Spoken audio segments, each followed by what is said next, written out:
یہ مناظر کربلا کی سرزمین کے ہیں، جہاں پیغمبر اسلام کے نواسے حضرت امام حسین علیہ السلام نے اپنی جان کا نذرانہ پیش کیا۔ ہر سال کی طرح ان سال بھی عقیدت مندوں کی ایک بڑے جمع غفیر کی امام حسین کے چہلم میں شرکت کے لیے کربلا میں آمد شروع ہو گئی ہے۔ دنیا کے مختلف ملکوں اور خاص طور سے ایران کی گزرگاہوں سے کربلا میں داخل ہو رہے ہیں۔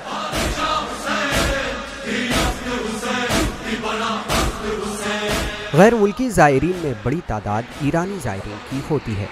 اس کے بعد پاکستان، بھارت اور پڑوس کے عرب ممالک کے زائرین بڑی تعداد میں جمع ہوتے ہیں۔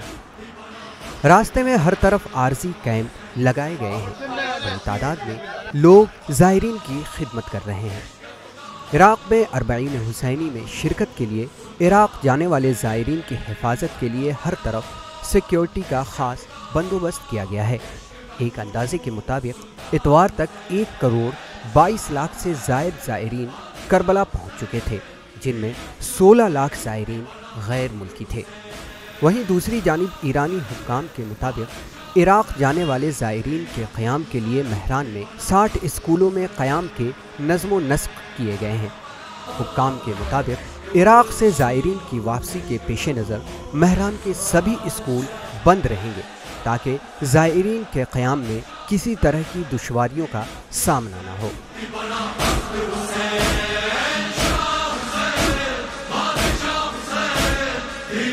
Bureau report, ETV Bharat.